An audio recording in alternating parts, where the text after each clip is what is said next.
Today we're going to be checking out this Epiphone limited edition 1961 G400 Pro, and we're starting right now.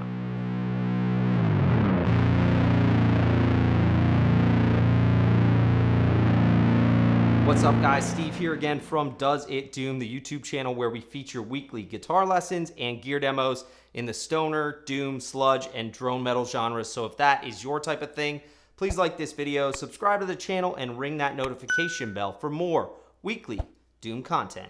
All right guys, so you can grab one of these on Amazon for about 420 bucks, but occasionally they seem to be running a promotion for $90 off. I was able to get this thing for 329 bucks, which I thought was a killer deal. The thing that drew me into this, of course, right off the bat was this metallic gold finish, along with the black plastic, something I'd always loved on Gibson gold top guitars. Occasionally having the black plastics and the dark rosewood fretboards I always thought looked great. And this guitar in an SG, I'd never quite seen one that looked like it. Now next up, you've got the impressively accurate 60 Body Carve. Now it's not exact to a 60s SG, but it's closer than what you'll see oftentimes on a typical G400 Pro or even a lot of Gibson models over the years. You've got this fairly deep carve on the lower bout, which to me is very characteristic of an early 60s SG. Next up, you've got a 4-ply pickguard where a true 60s SG is going to have 5 plies. This has 4 though, and it looks really great. The pickguard doesn't extend far enough to the edge. You know, on a proper 60s SG, you would run the edge of the body. You don't here, but I still think it ends up looking great. Next up, you've got nickel hardware, the Epiphone Alnico Classic Pro pickups, which are Epiphone's take on a PAF style pickup with Alnico 5 magnets. They actually sound really great. To me, I'm personally a fan of lower output pickups.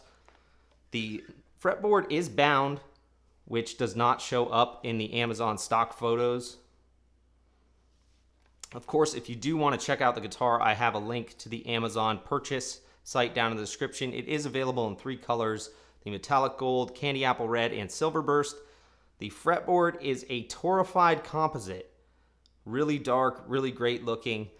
From what I've been able to tell, reading up online, the torrefied composite indicates that it is a combination of wood, resin, and pigment under high pressure and high temperature that's essentially made into a material that can be machined into a fretboard. To me, it's extremely smooth, feels like ebony almost, and looks great. Honestly, to me, I would take that over a light rosewood fretboard or light Pau Ferro fretboard any day of the week. You've got 18-to-1 Epiphone deluxe tuners on this thing. Holds tuning well. I've got it set up in B flat standard right now. I did have to have the nut adjusted, the frets polished, and of course the guitar set up. The typical control layout, you've got the 2-volume, 2-tone, 3-way toggle switch. The pickups are push-pull split coil, meaning you can dump one of the coils to ground and effectively turn the pickups into single coils.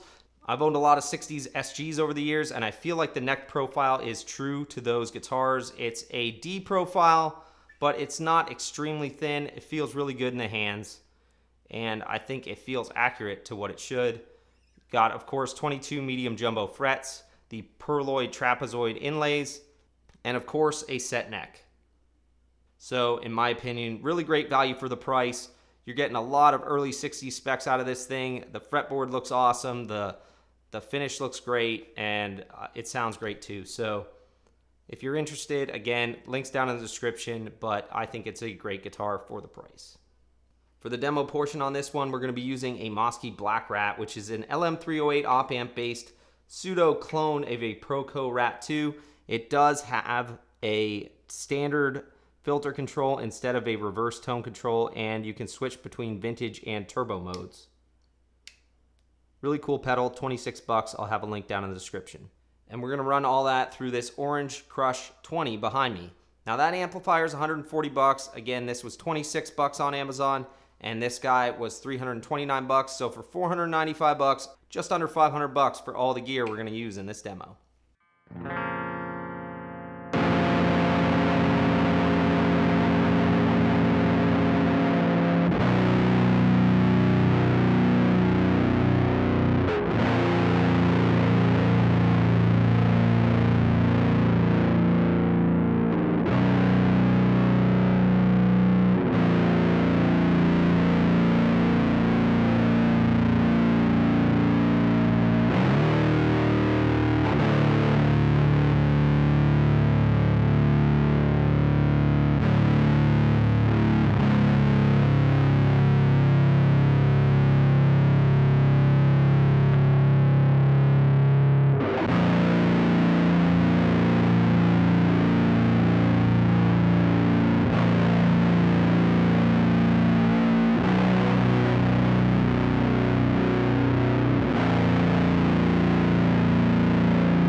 Alright guys, I hope you enjoyed that demo. If you did, please remember to smash the like button, subscribe to the channel, ring the notification bell, and if you got a buddy or two who might like it, don't forget to share it. Wanted to let everybody know that I've just recently started up the Does It Doom podcast, which you can now find on Apple Podcasts and Spotify. So go check that out, subscribe, leave a rating and review if you can. I'd really appreciate it. So until next time, always remember, Tony Iommi is your friend.